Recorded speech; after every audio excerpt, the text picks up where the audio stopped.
Michelle Thompson, your host for Pecan Pie. You know, they say a well-dressed man is sharp. However, in Columbia, South Carolina, the well-dressed man is the man dressed by Travis Shuler, owner of Suit Yourself Fashions. And guess what, guys? Today, we're on location at Suit Yourself Fashions. Let's go inside and take a look, and you'll see why this is the hottest place for men apparel and accessories. Travis, welcome to Pecan Pie. Hi, Michelle. How are you? I'm doing great. You know, I'm excited to have you here. I mean, because girls, we love men fashion. We love a good-looking man in clothes. But let me ask you a question. Let's get right into it. How did you transition from information technology, because that's your background in IT, to men fashions? Well, I got my degree in computer technology, and what I did was I was a software developer for 16 years, but I got my fashion sense from my mother. Used to always go to the stores with her, and I literally lived in there. So just watching her, just kind of learning how to coordinate things.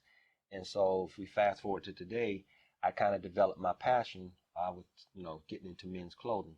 The irony is I started out in urban wear, and I would get asked by my clients all the time, you're selling urban wear, but then you're dressed in a suit.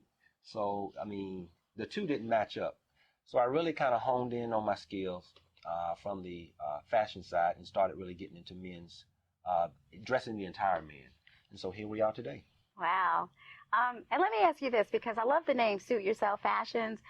To me, it sounds like you want to get a suitcase and put a bunch of clothes in and just buy it and carry it out.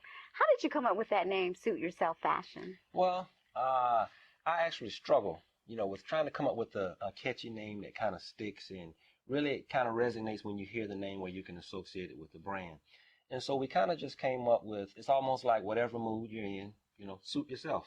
So if you're in a casual mood, suit yourself. If you're in more of a, business casual, and then all the way to dressing where you want to turn heads in the room.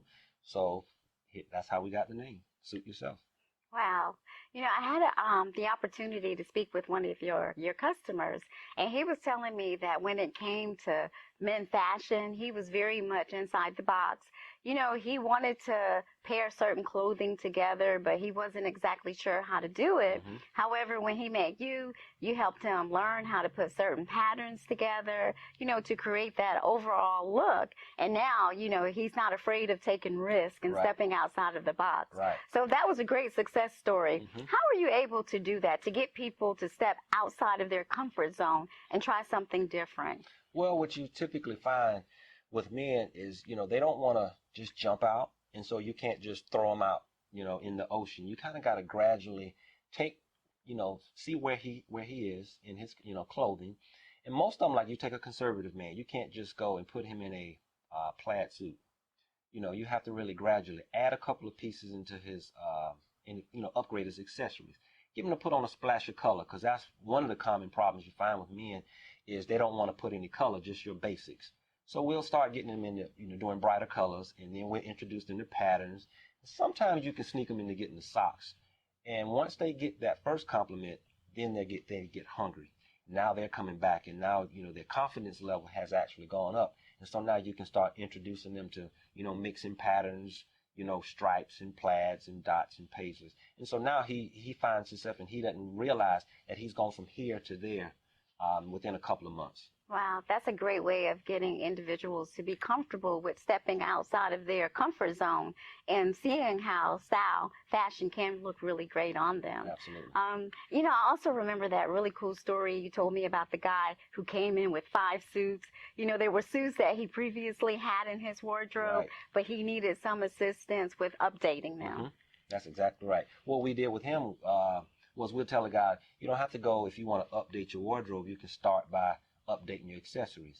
So take your suits that you've commonly, that you've worn day in and day out, or some stuff that you've kind of had in the back of the closet. And what we like to say in the store here is bring them back to life.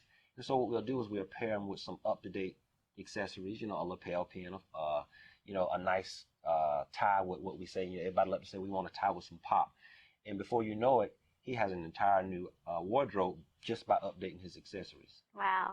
I remember when I was a little girl, my dad would wear the traditional blue, black, or gray suit, and then he would have the blue, white, or beige shirt. However, now there's a plethora as far as colors and styles and suits for men. What have you seen as far as the evolution in men's fashion? Well, we'll say, the rules are out of the door. The man dresses, how he feels. If he want to mix patterns, the average man will say, no, I'm not going to do that because the rule says this. But he says, I like it. Now, I won't do it, but once he see it. So you'll see guys today, they'll take a striped shirt and they'll put a polka dot tie with it. And, back in the day, that was a no-no. You take a solid shirt and you do your basic stripes, your solids, and your micro dots and things like that. But you'll find, like you said, a plethora of different, you got checkered shirts. And guys will put checkered shirts. You see polka dot shirts. And so now I think the sky's the limit when it comes to fashion, because now men think about the individual, not what society says that you should wear. Yeah. And being a man who knows about men fashion and how to look, I'm sure you've had your opportunity to take a risk and step out in something completely different and unexpected. Do you remember a time when that happened and what the reaction was? Absolutely. I had to go to a networking event, and I was a nervous wreck because here I am, I don't know what to wear. I'm the clothes guy and I don't know what to wear. But I was nervous about what I wanted to wear. I actually wanted to wear this electric blue suit. And I was hesitant because, I'm going to this event and I don't want to stick out like a sore thumb. But then I thought about it. I said, this is my industry. I can kind of do what I want to do because it actually, allows me to, step out in my profession. So I went ahead and did it. And once I got there, sure enough, everybody had on blue blazers or blue pinstripe suits and khaki pants. And, they were dressed to what we would call the business attire. But I tell you what, I got compliments from the time I walked in the door and to the time I walked out of the door because, it actually drew a lot of attention to myself, which gave me an opportunity to network. So I kind of dressed to my industry. And so that kind of boosted my confidence level to say, hey, you can get outside of the box without, being, overbearing, for lack of a better word. Right. So you can step outside the box and still be comfortable because once you receive compliments, like you said, that boosts your confidence level. That's exactly right. And when I had an opportunity, once folks asked me, what did I do for a living? Then once I said it, they said, I knew you had to do something, in the clothing industry. So that gave me an opportunity to network and push my business out there. Right. Well, there's a pretty cool word that's associated with you. I don't know if people have heard this word before, but haberdasher. Yeah. I was like, haberdasher? That sounds pretty cool. Exactly what is a haberdasher and how does that relate to what you do with men's fashion? Okay, I get everywhere I go when I pass up my business card, when we're doing something out, if somebody's speaking and they're introducing me, they ask me the same thing that you asked just now. So a haberdasher is a person who dresses the entire man. We're not considered a specialty shop. We're a boutique. We're not considered a specialty shop where we focus on one part. So we're not a shoe store. We're not just a suit store. We're not an accessory store. We actually dress the man from head to toe. So when he come in, we actually give him that professional service to where we're kind of that one-stop shop, all the way down to the tailoring. So we do the tailoring here.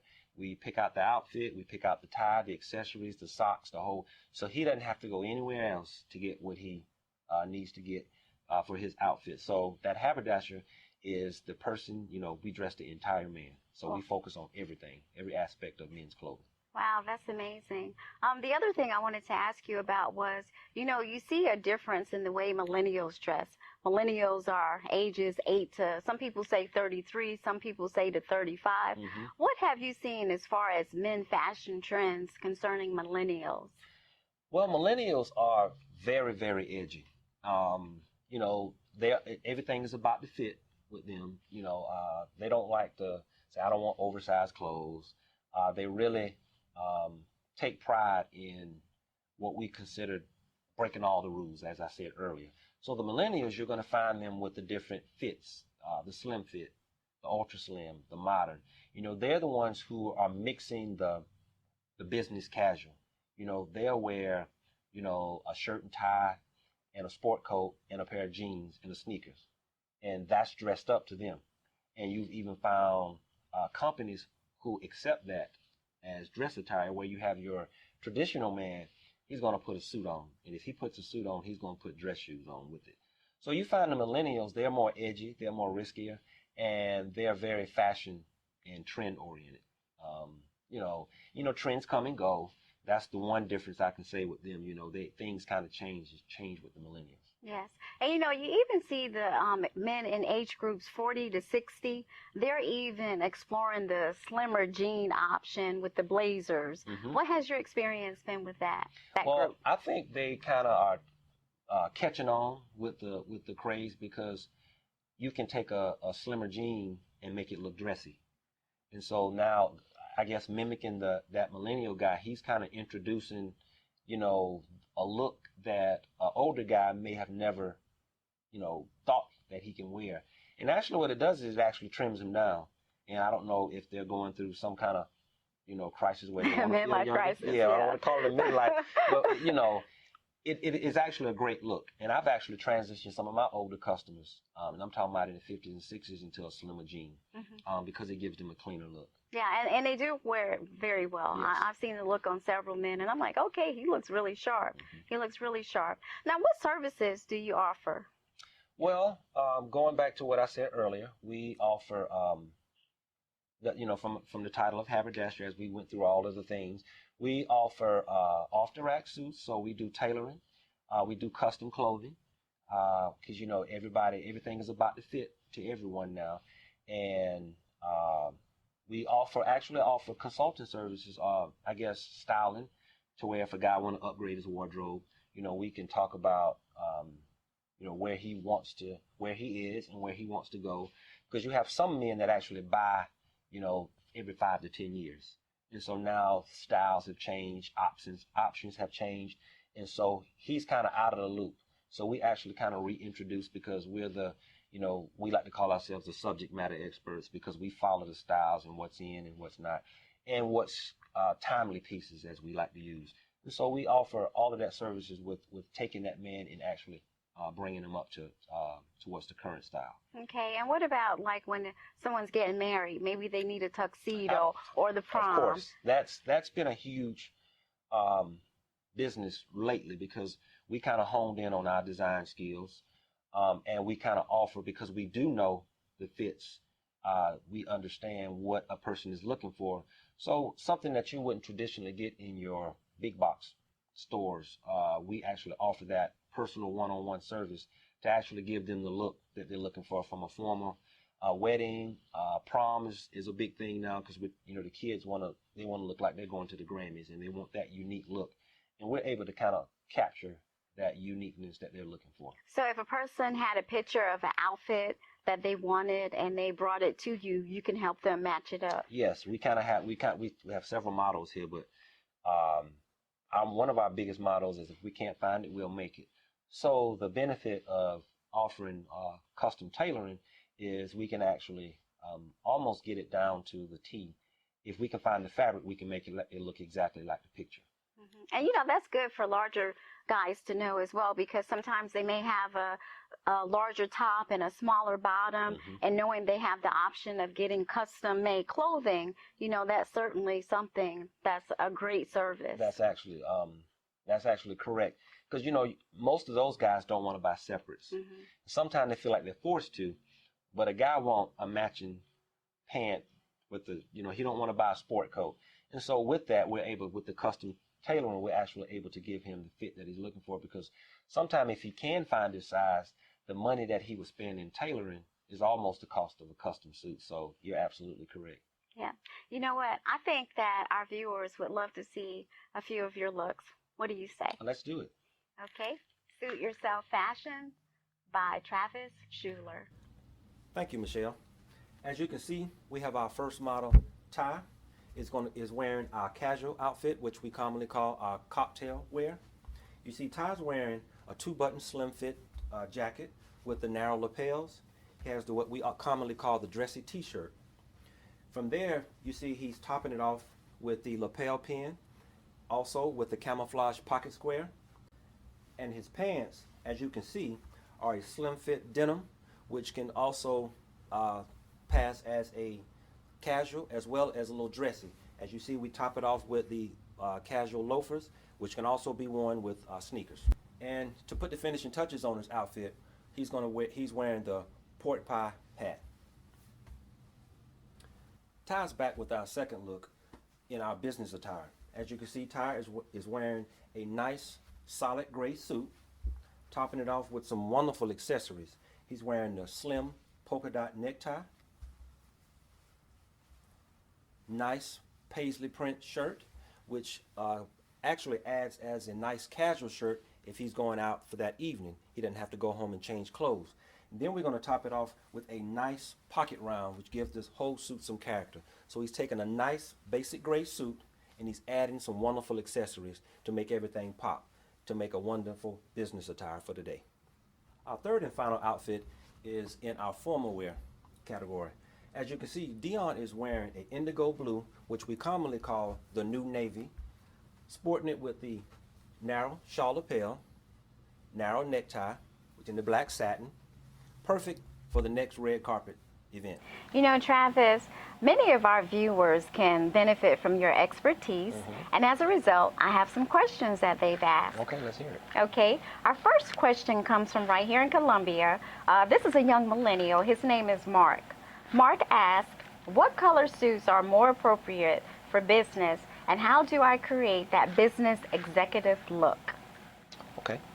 Yes, Mark. I always say start with your three basics. Start with your gray, your navy, and your black.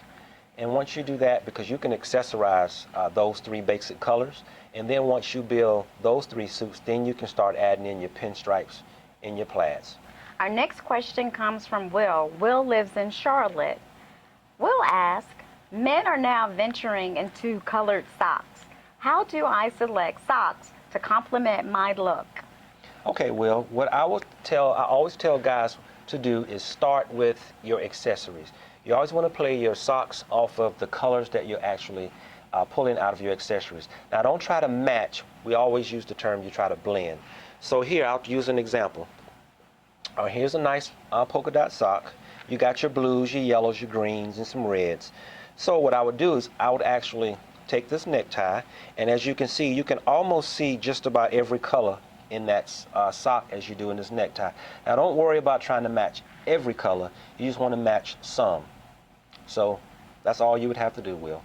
Hope I answered your question. Our next question comes from Jonathan. Jonathan lives in Orangeburg. Jonathan says, or he states, I have to wear my sneakers. How do I create a look to complement my sneakers and still look professional? Okay, Jonathan, that's very common. You find a lot of guys, older and younger, wanting the same look because a lot of guys are dressing for comfort. But what I will say is stay in that zone, because you do have some shoes that we kind of consider dressy sneakers. So I have an example. All right, let's take this gray suit here. We can actually put a nice, comfortable, stay in that color scheme. Always think about what color would I wear with my suit. You know, guys are stepping out now and they're actually wearing brown with their suits. So you can take this nice light brown sneaker. As you can see, it's a nice dressy, still a little bit, still comfortable, and you can accessorize this suit with these sneakers, or you can also go with this nice burgundy, because the guys are wearing burgundy shoes with their gray suits. So you can actually see as you're pulling burgundy out from your accessories, and you can still have a nice look with staying professional. So I'd always say stay with your basic when you want for that professional look. Now when you want to go a little bit more casual, then you can start adding a lighter color sneaker like white, but you want to stay with these basic colors when you're going for the professional look. Thank you, Jonathan. Our last question is from Michael. Michael asks, which buttons should I button on my single-breasted and double-breasted suit? Okay, that's a very easy one. Some guys want to button both. There's no rule that says you can't, but for that nice look, you always want to button the top button. I'll show you how it looks when you actually button that bottom. It looks like you're kind of disproportionate because the jacket actually is, it's kind of flowing. It's not flowing like it should. So to always follow the general rule is you're going to button the top button, the very top. Even on a double-breasted jacket, you want to button the top button and not button the bottom. I'll go a step further. If you wear a 3-button, button the middle or the top 2 or the top one, but never button all 3 or never start from the bottom and work your way up. That's always an easy tip that you can follow to remember which button to button. I would like to thank all of our viewers for your questions, and I know, as Travis knows, that you're on your way to your own personal style. Today, we learned the benefits of having your own personal haberdasher, and Travis Shuler and his team at Suit Yourself Fashions has made it easy as pie. This is Michelle Thompson. We'll see you next time.